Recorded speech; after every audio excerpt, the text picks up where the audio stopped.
70 minutes to this concluding session. We will have, first of all, a discussion with the directors of the different chapters of the Florence School of Regulation, and I invite all the audience to step in with their questions. And then we will announce the results of the Best Paper Award and also announce the topic for next year's conference. So now for the discussion, I would like to raise maybe a couple of questions for the directors.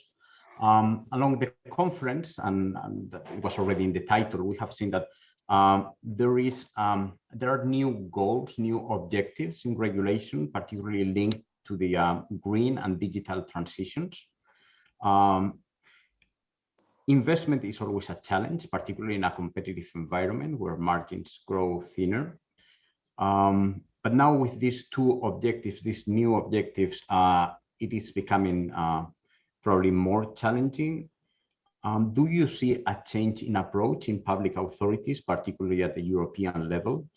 Over the last 20-30 years, public intervention in the network industry has been focused mostly on liberalization and the construction of the internal market. Now we have different policy objectives, a very powerful green transition.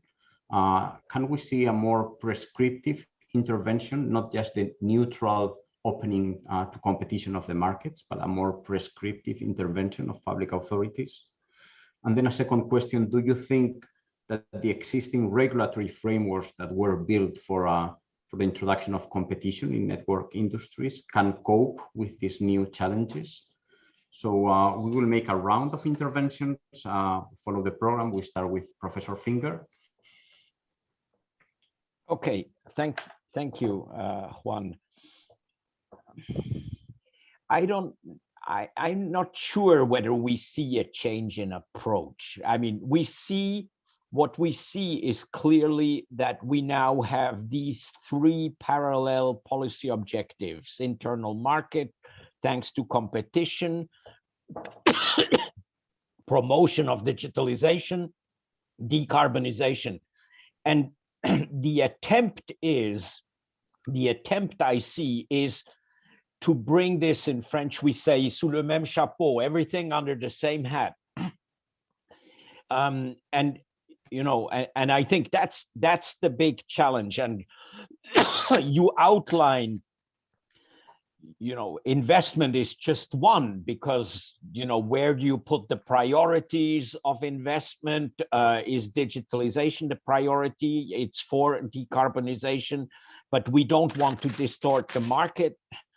So I think let me lay out a little bit the challenges here. You know, we come from a sectoral approach, which was focused on creating sectoral internal markets. Now we are adding decarbonization, or dealing with climate challenges, which is clearly cross-sectoral, and then digitalization is also cross-sectoral. So that requires a much more systemic approach. You know, we see it in our chapter across the transport modes, intermodal, modal shift, then across the energy modes. We had some good papers in this conference, you know, how hydrogen and gas and electricity, all this interpenetration, then across transport and energy, and then, you know, digitalization as an enabler of all that. So, and all that to promote decarbonization. So I think that this is, first of all, an intellectual challenge, which the Commission is trying to solve. And, you know, I think we can be impressed with the intellectual quality of the thinking that goes into it, but it's nevertheless a challenge. And I think that's what the Commission is trying to do, to put all these three things under the same hat, to make it somehow coherent. But now the second part of the second question is, at some point, I think you need political priorities.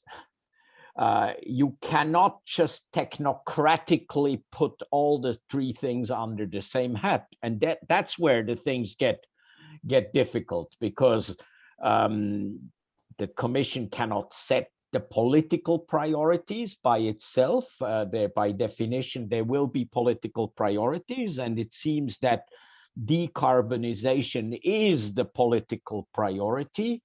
But then that raises all kinds of questions of business models and markets and incentives and things like that. It raises resistance. You have to take the social dimension into account. So it raises the question of how to incentivize the industry to decarbonize and maybe even not to grow, which is sort of the mantra behind it. So I don't know how long, I want to stop here, but how long can you, deal with this from a, shall I say, from a technocratic, systemic, technical point of view, and without raising political priority questions at some point? Okay, thank you, Professor Finger. So priorities and incentives. Professor Glachant? Okay, we are between friends. I will tell you what I think. First, I think that on the energy and climate front area, we are changing of dimension. Before the pandemic, we were targeting minus 40% greenhouse gas. During the pandemic, it has been said, oh no, minus 40 is not enough. Now we are going to minus 55 and net zero in 2050. And in Germany, 3 weeks ago, they said, oh no, we are not going to net zero in 2050, we are going to net zero before. But such an acceleration is changing everything. I will explain why briefly. Till today, the European policy was we green electricity. Electricity is consumed, we green it. Okay, I understand what it means. And we push renewable to green electricity. Now, what we suggest in discourses, in speeches, is that we have to push electricity itself. We have to put mobility on electricity. We have to put heating and cooling on electricity.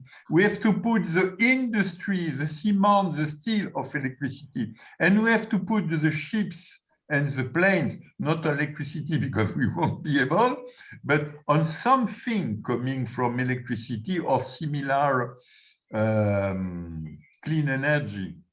This is the total change of dimension. Why? Because existing utilities generating electricity will not drive.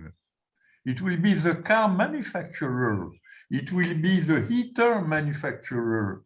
And it will be people buying the cars and buying the heating, the heaters, deciding. And it will be the steel manufacturer, the cement manufacturer deciding. So we had an energy policy, and now we need an industry policy. It's absolutely not the same. But regarding digitalization, we are continuing what became in the past.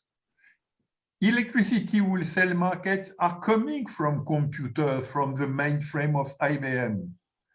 The new wave of electricity consumer choices are coming from smartphones, internet. Internet of Things will permit to drive heaters, even to drive the cars. So digitalization permits to do more, to do better. But you remember that it permits to do it, but with new players, the consumers themselves, the manufacturers. So I think we are only at the beginning of it, and we know very little about how to reach our targets, because our targets are not energy targets anymore. They are industry targets, consumers targets. But digitalization is key. Without it, we won't reach any target at all. That's the way I see it. Regarding investment, you can deduct that existing administrations in countries do not know what we have to do. Existing incumbents do not know what to have to do. The people knowing what to have to do are front runners or people in other industries, manufacturing, etc. So we will get national plans for 550 billion euro in EU, but conceived by administration not knowing what to do or advised by incumbents not knowing what to do. So all of this will have to be discovered. However, the speeches made by the European Commission are good, but it's not about speeches, it's not about goodwill, it's about skills, experience, practical knowledge. We do not have it yet. That's my view. I can be wrong. I would be so happy being wrong. So we have to build the bridge between the speeches, the objectives, and reality. Professor Parcu? Well, I was just watching the title of The Economist, The New Geopolitics of Big Business. Very good. The first articles, the leading article starts, America and China now dominates global business. This is a wake-up call for other countries. I think that the Economist is right, and the European plan seems to me starting from a double reality. One reality is obviously the COVID crisis, the economic crisis that followed, and so on. And so the necessity to answer to this crisis. But the other element seems to me the realization of the European delay, so that Europe is behind. Clearly, Europe is not behind on everything, and there are areas in which Europe may have its own excellences. But obviously, if you look at the world, particularly from the digitalization side, which I'm working recently, clearly Europe is behind and is trying to find its own way back. And this way back is done in several ways, but I wouldn't say not mainly through an industrial policy. I'll come to industrial policy in a second. Clearly, a thing like the GDPR, for instance, that is the data protection regulation that has been shown in the world as an interesting example of Europe able to regulate in an innovative way and in a pervasive way things that other countries are not regulating, is something that, I mean, I have, let's say, an open judgment on this. I'm not very convinced that this is a very so important regulation as few say, but clearly it's an attempt to put some order in an area that in which Europe is behind, in which the data, you don't know, even the European data, the consumers, the data of the European consumers, you don't know where they go, and you try to somehow reorganize the situation in a way that you get some control back. And so, and you do this with European principles, about principles that defend the consumers, defend privacy, probably put more emphasis on certain fundamental rights than the American view of this of rights, or the Chinese view of control of society, in a sense. This is just an example, but the idea is that Europe is trying to react to a delay, to a situation of difficulty, and is doing it in several ways. For instance, one way in which it's doing it, I see it I'm not talking digital here, I'm talking telecommunication more precisely. for the moment. For the first time, the new code of the telecommunication, the new telecommunication code, you know, in telecommunication, the code has 3 steps: 2002, 2009, and now 2020. The third reform is the first that puts among the targets of the telecommunication regulation investment. Why? Because the Commission got convinced that we are behind in investment. It's the first time that the regulators, a national regulator, has among the mandated, to its mandate from the Commission to promote competition, protect the consumer, and favor investment. And this is completely new. This wasn't there in the past. And obviously it creates a lot of tensions, because between competition, consumer protection, and investment, there are tensions. Because promote investment means that you want the regulator to get into something that wasn't his business, into industry policy, if you want. Okay, and this was before the now this moment of the digitalization, the new plan. And this was decided, sorry, I say 2020, it's 2018, and now is to be applied in 2020, okay? Was decided by the Parliament in 2018. So now the situation is instead that you have this industrial delay, you have this new push toward investment, and in the sector I follow, you have a clear situation in which the global role is done by platform, a digital platform that are all US platform, essentially. Global platform, but born in the US and essentially American companies. Then we know that there is a Chinese internet with its own important platform, let's say, but that's another story. I don't enter on this. And then Europe now is trying also to say, what can we do about this process? Can we enter? How can we enter? And the way in which is entering is again through, I wouldn't say the only one, because clearly the plan is putting a lot of money for digitalization, but is also putting a new regulation. The Digital Market Act is a new regulation of the digital markets. Chooses the platform, says these are gatekeepers, and we regulate them, telling them what things they cannot do and certain things they have to do. So as you have a mix between antitrust and regulation in a relatively confused way somehow for the moment, but there will be time to improve. But what is interesting is what is about, what is the topic, the target, what they want to achieve. And they say, we want to achieve 2 things with the Digital Market Act: fairness and contendability. Contendability means all the platforms are American, and they are all the market, most of the market have tipped, and we don't like this. We want contendability. We want to reopen somehow this market. We are not sure we can have competition in the market, but we want at least future competition for the markets, at least. Second, we want fairness. Fairness is something that is completely out, definitely out of antitrust history, or at least of recent antitrust history. And it's also a bit difficult to put it in the realm of regulation as we know it.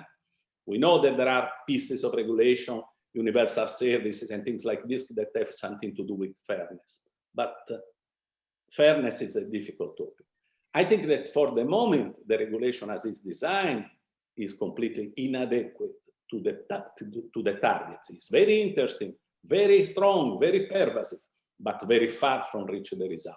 But however, this is the challenge. So as I see the situation is, in digital, there is a lot of push for investment. There is a lot of push to have Europe back as an important player. And there is the use of the instrument of this new regulation as an instrument to play the game. And I would stop here, just saying that there is a small angle that is important in digital also, small angle, very important angle, but let me just mention it, that is, and is another piece of important regulation, the Digital Service Act, in which Europe worried about what is happening to our democracies because of a lot of things happening on the web and so on, is trying also to reorder this platform also in terms of the influence on democracy. And that's still regulation, but is another story. Thank you, Professor Parcu. Then the climate angle, Professor Borghesi. Thank you, Juan. Last but not least, the climate perspective. And, you know, as you can imagine, I go back to the question, the initial question, how can we ensure investments in decarbonization? Well, and as you can imagine, I want to stress the role of carbon pricing as a driver of investments. No wonder, being an economist, what else can you expect? But still, I will try to say something that is not totally trivial. Higher prices obviously lead to a stronger push to clean technologies. And we have seen prices increasing remarkably on the carbon markets lately, particularly in the European one. It reached and overcome 50 euros per ton of CO2, 52 as of yesterday, if I remember correctly, but also elsewhere we see rapid increases. An increase in price does not simply increase the firm's incentive to change technology, but it also raises revenues, auction revenues from the allowances that can be or should be used to support innovation. Well, think of the innovation fund that is financed also through ETS revenues. Now, investments, what is needed for investment in decarbonization? Basically, certainty, clear signals, and long time horizons, I would say. And in this regard, the change in approach that we have had in the last few years goes, in my view, in the right direction. We have clearer signals. Think, for instance, of the market stability reserve, but think also of the European Green Deal as a general framework. We have longer time horizon. Again, think of the ETS with phase 4 that covers the whole decade. But again, think of the 2050 targets. So a very long time horizon and very clear one. So I think that differently from the past, the EU ETS is providing the features that are necessary for these investments. The whole EU policy is going in the right direction. Still, I also believe that we cannot rely on carbon pricing alone. And so if you ask me, is the regulatory framework apt or enough? Well, I think there is still room for improvement. Well, why I think we cannot rely on carbon pricing alone? Well, first, because we have seen that carbon pricing has induced in the past marginal investment, not radical investment, and we need radical changes.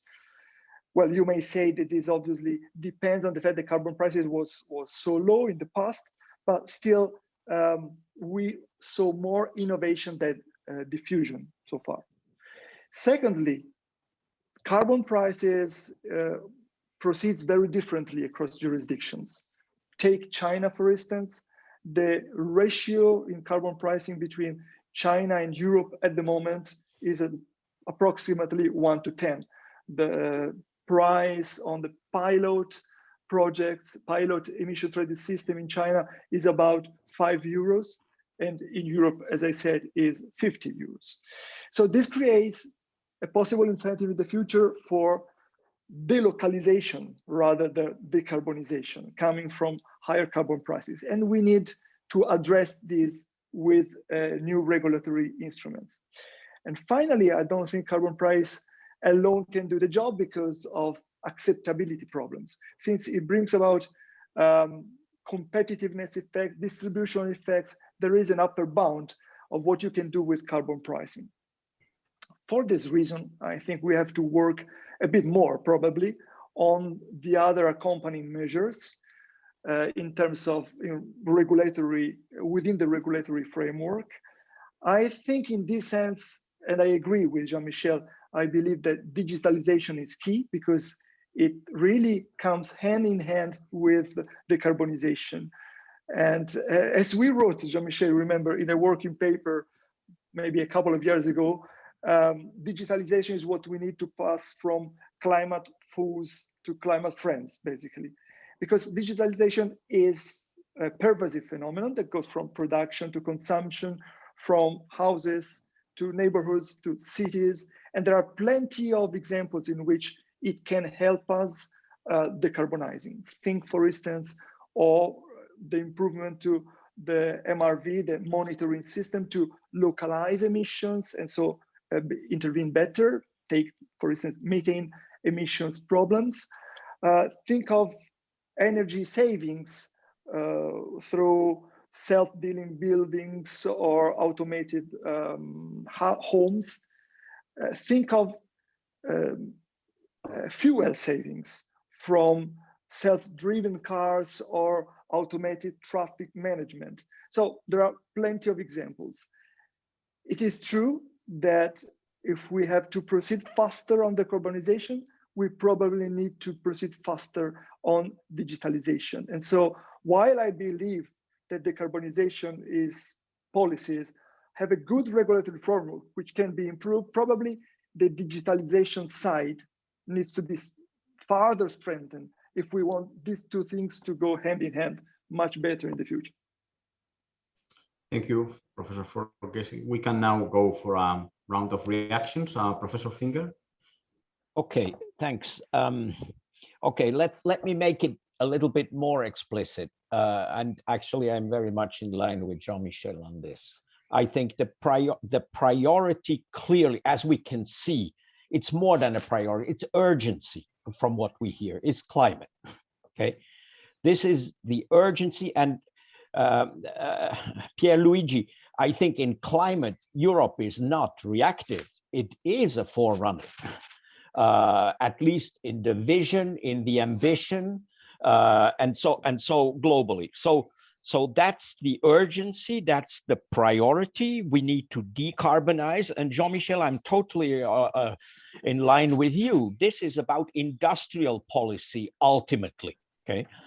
The networks we cover here are just tools for this, but it's about industrial policy.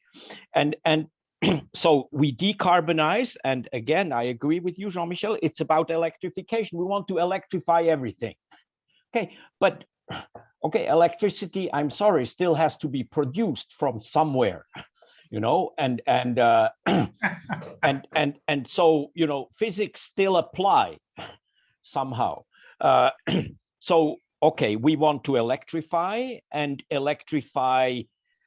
that's where digitalization comes in, and you know, and digitalization in connecting everything, all these electrified things, has a huge potential. I totally agree, but in my view, it's all about efficiency. Digitalization is about efficiency. It's not, it's making these complex interconnected systems more efficient, but it's not solving the fundamental energy problem. And if we talk about rebound effect, you know, that will, okay.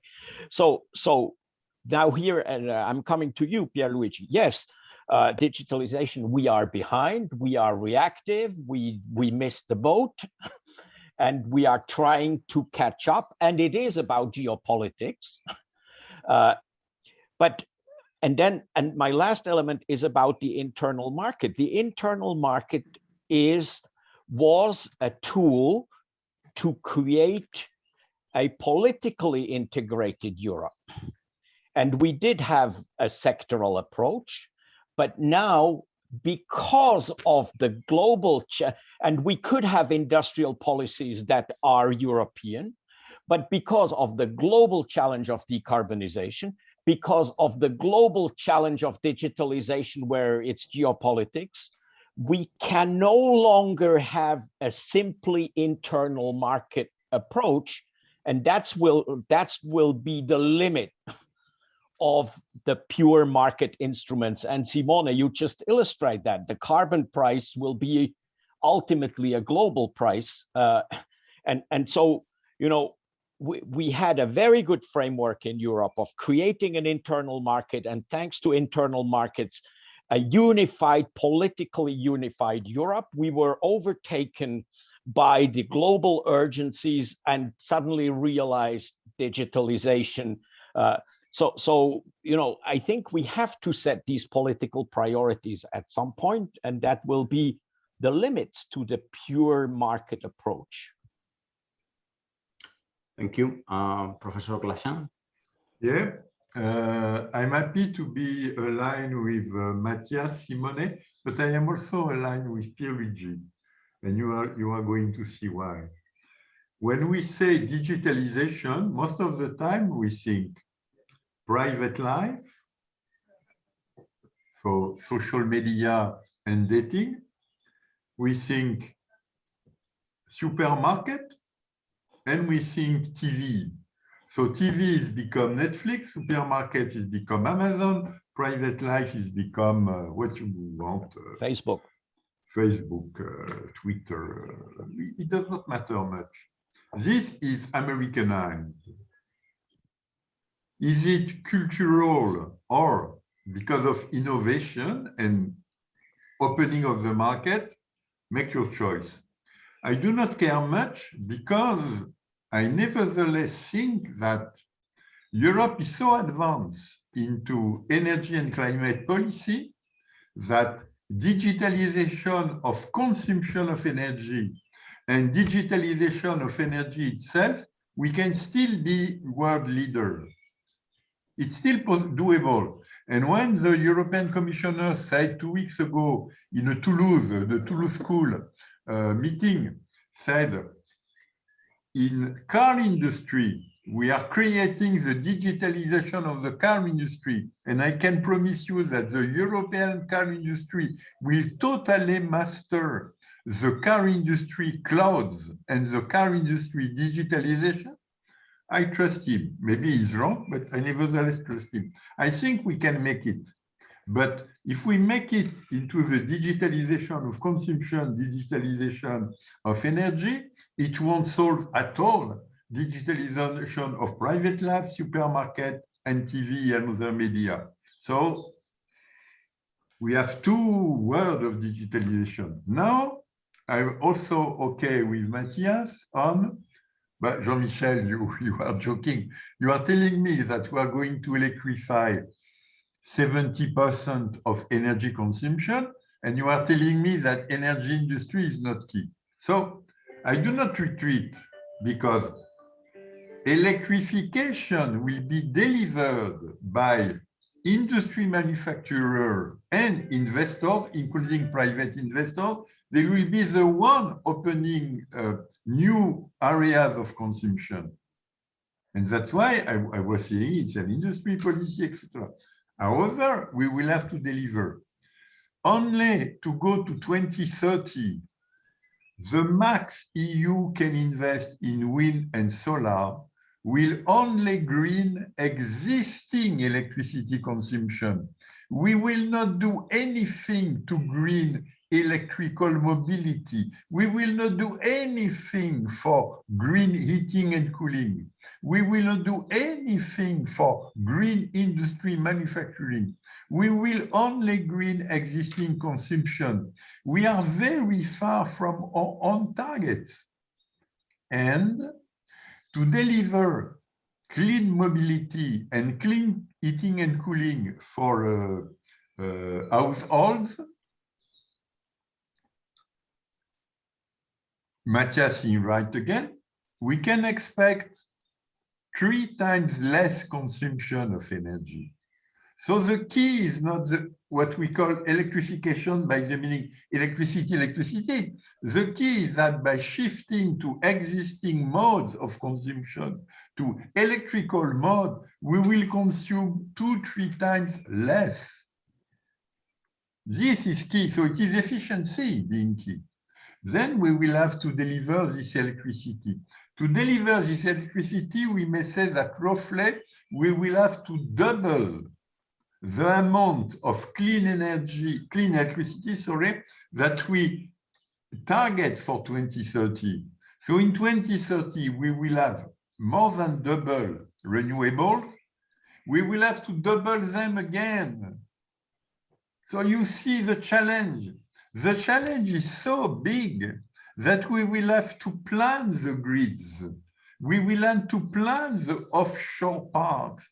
We will have to plan the solar panel deployment. If we do not plan, how can we be sure to get them? But even if we plan, we can plan with market tools. We can plan 10 gigawatts here, 10 gigawatts there by opening long-term programs, long-term investments for private companies. And many green majors are coming. Enel is targeting 150 gigawatts of renewable in 9 years' time. The French oil and gas industry Total is targeting 100 gigawatts of renewable in 9 years' time, etc. The 6 first green majors in Europe are targeting 500 gigawatts of renewable in 2030. So money is coming, big players are coming, but we need some planning, we need some coordination we do not have. And at European level, there is a will to look at it, but there is no knowledge and no power. They do not have the knowledge, they do not know how to do it, and they do not have the power to do it. So we are still in a typical European push via targets, but we do not know how to reach these targets. That's where we are. It's not criticism. We are the most advanced region in the world for this. I do not critique, I'm only looking at it. Thank you, Professor Glachant. Professor Parcu, any reaction? Well, it means that I think that somehow, as Jean-Michel explained very well, we are, I think, on the same page. Only we are looking at two different parts of the page at the moment.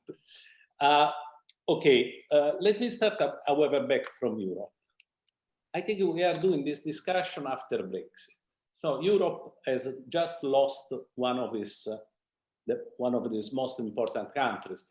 Let me say that in the area I follow more, the UK was probably the most advanced of the European countries. So it's a big loss, a very big loss for Europe. The question is, somebody has said, well, yes, but we will react closing the ranks and improving our capacity to decide together and to move.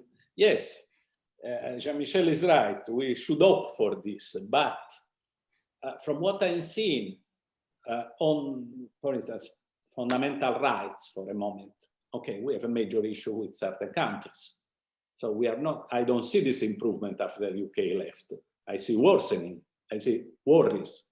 Okay, so I'm not saying that Europe is a delay. I don't want to be negative, obviously. And I agree that on the target of the green, of the climate change, of the things you are discussing, Europe is probably the frontier.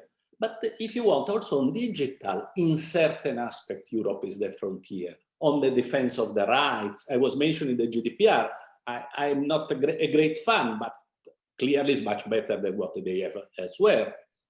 But also in other areas of digital, Europe has an attitude that is more positive. Even this idea to do a regulation for fairness is very advanced, and nobody else is thinking and discussing this.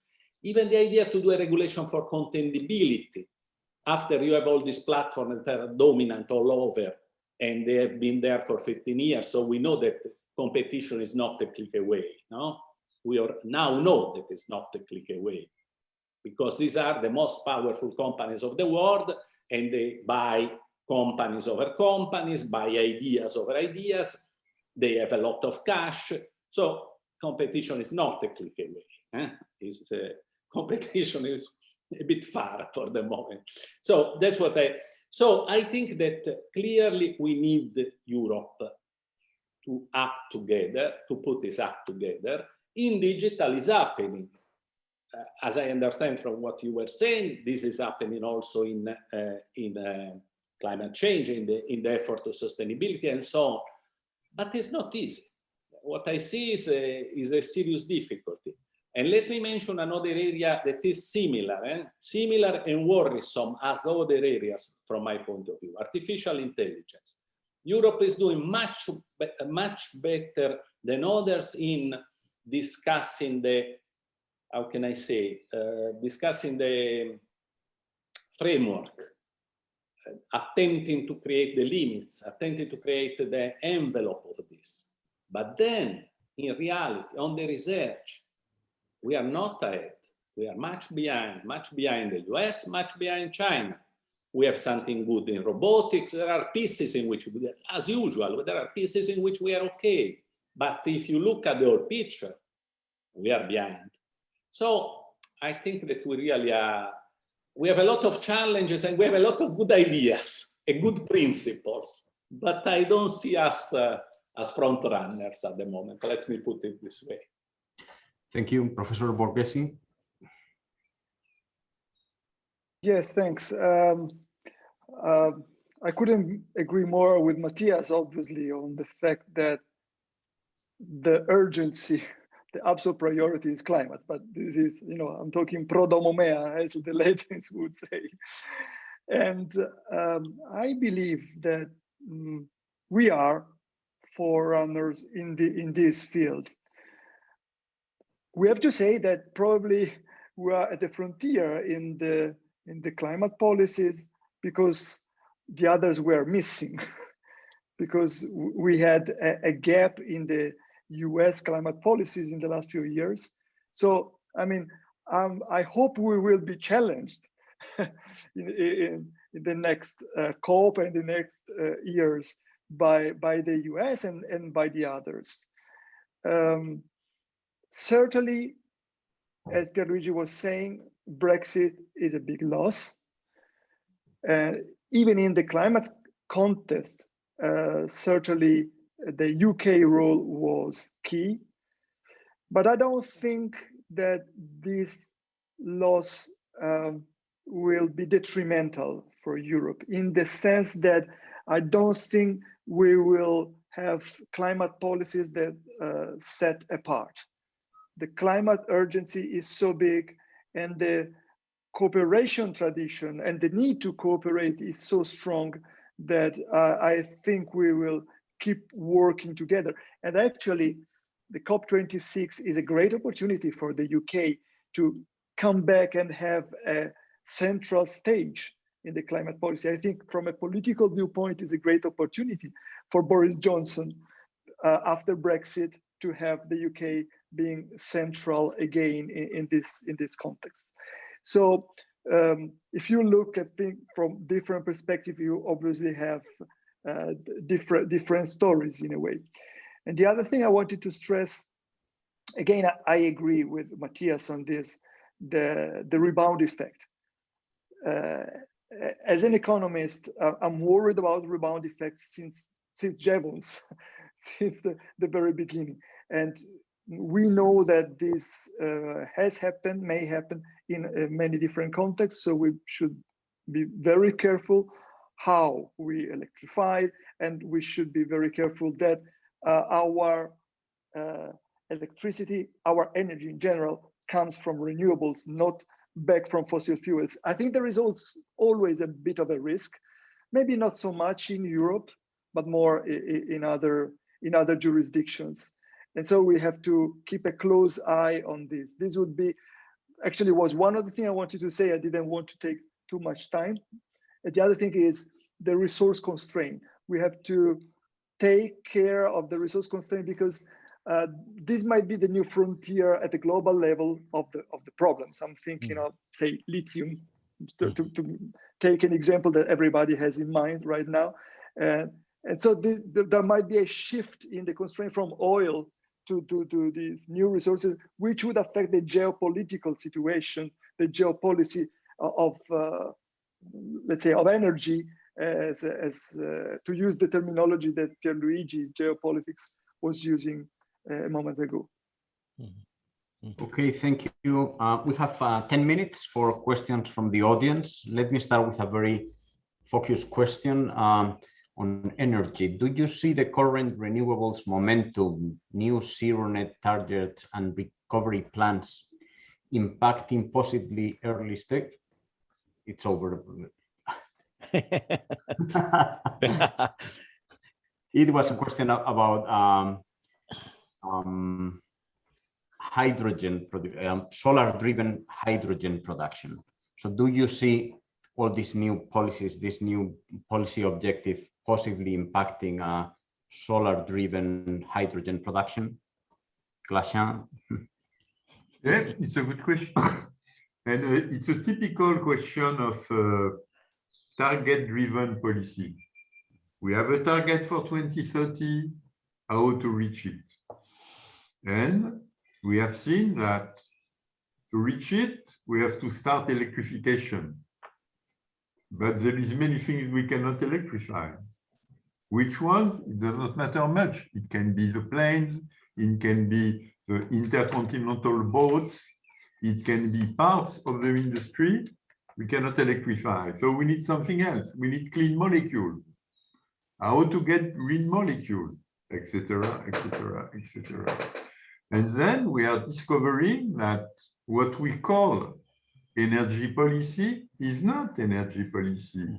It's innovation policy, investment policy, infrastructure policy. By the way, an infrastructure conveying hydrogen is not mundane, huh? Because hydrogen is something very dangerous and difficult to transmit. So we have to rethink, we have to reorganize it. Which way? Look, read all the European documents existing. You will smile. Nothing is coming from European Commission because she does not have the skill, she does not have the power. Anything is proposed by either network incumbents or particular industry investors, players. But what is needed at the policy level, at European level? It is exactly what you hear when you listen. You do not know, you do not hear. Okay, let me introduce, there is a comment and a question that are somehow related. We have a comment, sorry I don't have the name of the person that raised the comment. Says that it seems that in Europe we are leading in policy discussion, but not so much in technological development, industry and policy and growth. In this opinion, the opinion of this person, it's connected to the fact that we have a slow process to take decisions and to implement coordinated investments. And then we have a question somehow related by Alexandre Destrel. Do you think the EU is able to design and implement the much needed EU industrial policy that we are discussing without an EU demos? Without the EU people. Mm-hmm. We know our limits. Are we in the position really to design? I mean, we were discussing, first of all, we had a very strong EU policy to liberalize the network industries. I mean, that was the driver. So we gave back more power to the market. Now, 20, 30 years later, we are in the position where the EU, once we have liberalized and introduced this market, this stronger market, we need more industrial policy to recover the situation, positioning. Yeah, that's true, Juan, but you have to be pragmatic. If you let each country create its own market, it's easy after that to open the borders for European institutions. But for what we are discussing, innovation, new infrastructure, it's not so easy. Because new innovation, not coordinated, maybe they will not deliver what we need. And national infrastructure, not coordinated, again, maybe they will not deliver what we need. But we have no tools to fight it. Europeans prefer national governments. And that's it. They prefer national governments, and then they have European institutions to tell them you do not do anything. But they do not want European institutions to play a bigger role. But we have also seen with the pandemic that the European plan for vaccine has been much criticized, but nobody did better. So it may come that Europeans can understand that we have to use the weak bureaucracy we have, and we have to strengthen the weak bureaucracy we have to perform better. If we understand, we will react. If we do not understand, again, we will not do anything. But then we can ask a Swiss, because the Swiss refused to enter EU. Are you performing much better? Oh, it will be much worse, but it will take some time until they find out. No, but I mean, I'm less negative even as a Swiss. You know, I see the EU, and you say it is good at designing, at planning, at thinking. The best people are there. They are not at the national level. So the problem is more at in the implementation, and that's where the resistance of the governments come. But you know, we had a very good, Juan mentioned this, we had over the past 30 years with the liberalization of the network industries, we had a very good tool of creating some sort of political integration thanks to liberalization of the infrastructure. And that worked to a certain extent. Of course, depends which sector and all that, but the vision was clear, the tools were good. And now, and I think I'm coming back to what we said in the very beginning, you know, now we have global challenges which go beyond simply to create an internal market as a tool for political integration. Decarbonization as the global urgency, digitalization, Pierluigi, I agree with you, it's a geopolitical, you know, so those are things that come on top of this, and we have to integrate it into our construction of the single European market as a political integration tool. That's the intellectual challenge, in my view. Thank you. Maybe one final question on digitalization. I think that we are at a different stage of the digitalization process. I mean, so far we were digitalizing mostly through our smartphones and or PCs, and definitely Silicon Valley dominated that period, that phase of digitalization. But we have started at kind of a second phase, very related to infrastructure and industry, where digitalization depends on the introduction of digital technologies in the very same infrastructures, in every industrial process. It will not be that every element is already connected through the personal smartphone, but it is the infrastructure manager coming to our industries that has to actively digitize their assets. And then that's only the starting point. Then we have to connect and we have to create ecosystems around those individual exercises. And that's where probably Europe and European institutions have a very relevant role in order to build this, to help to build these ecosystems. And we see this European cloud in terms of infrastructure and all these exercises to introduce, to share data between the actors in the specific industry. So I would like to have your reaction. I mean, do you see a difference in this new period of digitalization affecting the network industries that might be different from the first digitalization around the smartphone and the big platforms? Professor Parcu? Let me do some advertising. We just wrote a paper with Chiara Carrozza and Nicola Innocenti. It's not the paper we present in this conference. It's about who is leading the race of 5G, okay? And 5G is important for what you were saying. Definitely. What is the result of the paper? We studied 5G through patents, okay? Patents dedicated to 5G in the world using European and American data. We didn't have a good access to Chinese data. So, but as you know, in patents, any important invention is patented all over. Okay, so if you have a couple of them, of the most important patent offices, you are covering the world. Okay, who is first is the US. Who is very close second is China. Okay, no single European countries is competitive. They are all out of the game. Even the best countries in this, because you remember GSM was born in Northern Europe. So the first that invented was Europe through some of Nokia, Ericsson, some of his companies. However, and this is the silver line in the cloud, if you take all the EU countries, okay, together, if they had a common policy, they are close to Asia and US. If you look at it as Europe, then we become almost competitive. Mm-hmm. So it's really a question if we are able to pull together what you want to call an industrial policy, a strategic policy, a geopolitics, put the way you want, the potential probably is there.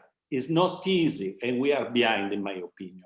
But the potential is there because the intelligence, the culture, the numbers, the markets are there. But the question is if we manage to move all this. Thank you. Any final reaction from the directors, or we move to the next step? Nicely said, Pierluigi. Hard to add anything on this after Pierluigi. The only word that I would like to add on the table is spillover. Spillover effects of the European cooperation. We have seen this in many different contexts, in climate policy particularly well. So that's what we need. As Pierluigi was saying, we have the potentialities, but we need really to group together and create these spillovers if we want to be competitive also in this other context. Okay, thank you. So we move now, we close the round table. We move to the announcement of the Best Paper Award. So the title of the paper is Reliability Standards and Generation Adequacy Assessments for Interconnected Electricity Systems by Martin Overe and Nicolas Astier.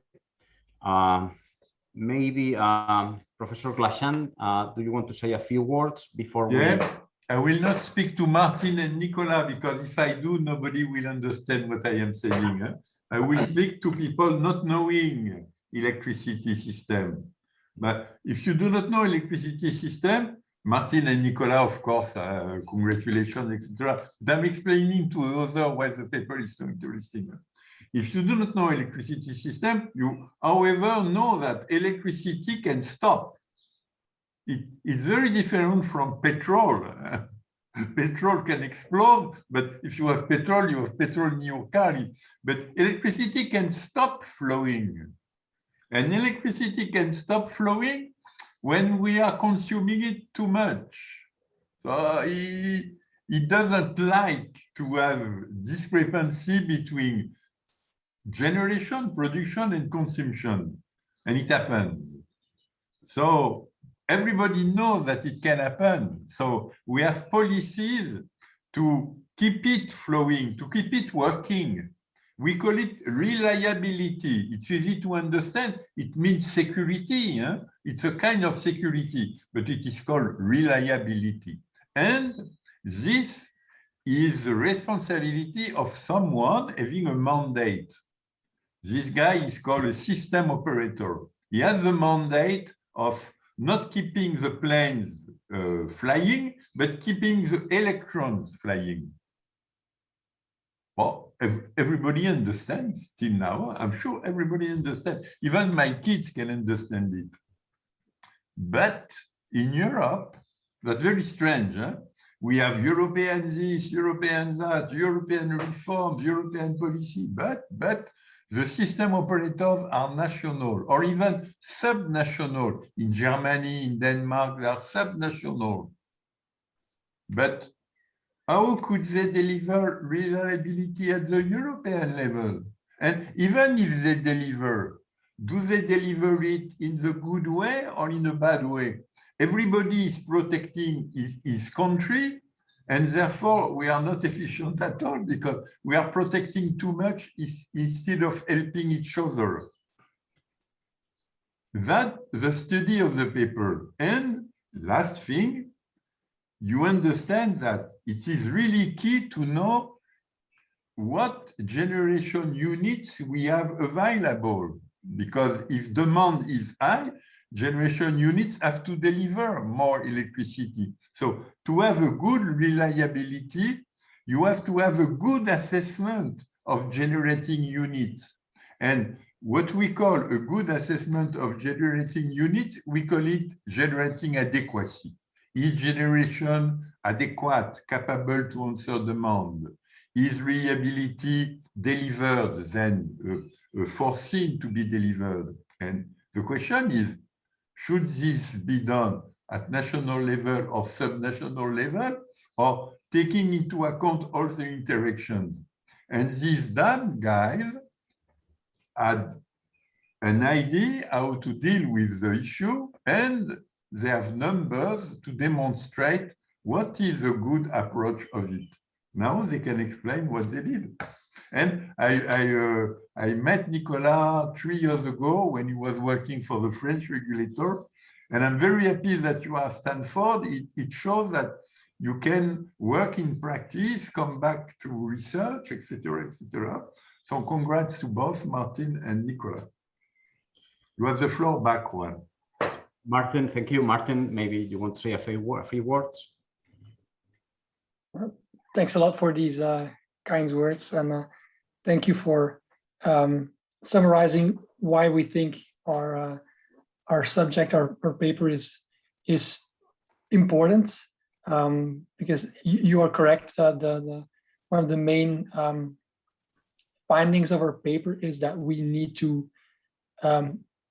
take into account the effect that we have as a country on the reliability of other countries, the generation adequacy of other countries.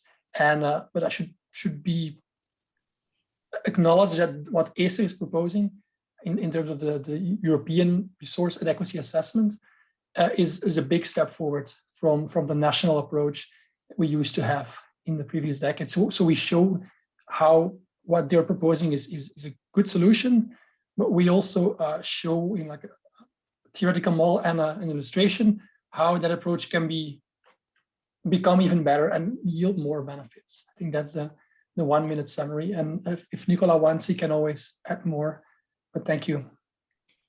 Thank you, Martin, and congratulations. Nicola? I won't add a third summary because Jean-Michel and Martin did a great job. Just want to thank you guys and thanks the reviewer, the discussion for like very interesting point you raised. And I mean, it's really, we're really honored because I mean, I met Jean-Michel when I was working as a regulator a few years ago, but a few years before that, we actually were with Martin in Florence for one of the summer workshops you have. And we do know that, I mean, it's probably the best place in Europe to kind of talk about this. I mean, the Florence School of Regulation has a very particular history that we learned at this point when we were there. And that's a great place to kind of have this kind of discussion. And I mean, it's a great meeting point between academics and decision makers at the European level. So we are very honored and thrilled that we could have this discussion with you. Thank you, Nicola. And then I pass the word to Professor Finger for the concluding remarks and closing the conference. Thank you. Thank you, Juan. And we want to continue the discussion. You know, as you just said, I think that's what we are all about at the Florence School of Regulation, bringing together academia and practitioners and policymakers, and increasingly bringing together, you know, bringing together the different sectors that were separate and coming more and more together. And so our next year's conference will be exactly that. on June 9th and 10th, hopefully physically then. So we want to cover the topic of EU data spaces, from EU data spaces to data governance. As you know, the EU, and it was mentioned in the roundtable before, you know, the EU is making efforts to create European-wide data spaces in 8 strategic sectors, one being energy, one being mobility, that concerns us in particular, one being the Green Deal, Simone, and you know, manufacturing, it was said. So the idea to create these EU data spaces that should foster innovation and at an EU level, and as a form of industrial policy. And of course, all this has to be governed.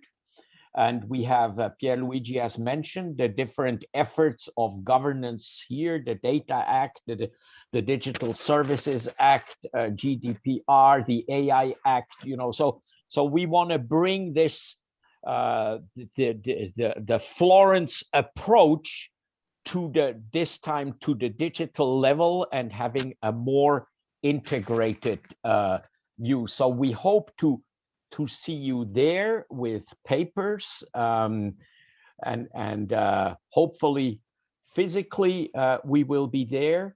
It is now up to conclude this 10th conference. I would do that by thanking you, all the participants who have been around for the 2 days, the paper presenters, the discussants. I think we had excellent papers and excellent discussions. I would like to thank, we are all here, the different directors of Jean-Michel from Energy, Pier Luigi from Telecommunications and Media, Simone from Climate. I would like to thank Juan, who with me does the transport area of the Florence School of Regulation. I would also like to thank, they were a little bit in the background, Irina and Theodora, and the conference unit of the Florence School of Regulation, who have made all this possible. And we really hope to see you soon physically. But digitally didn't work that bad so far. So thank you very much, and hope to see you soon, and have a good weekend. Ciao.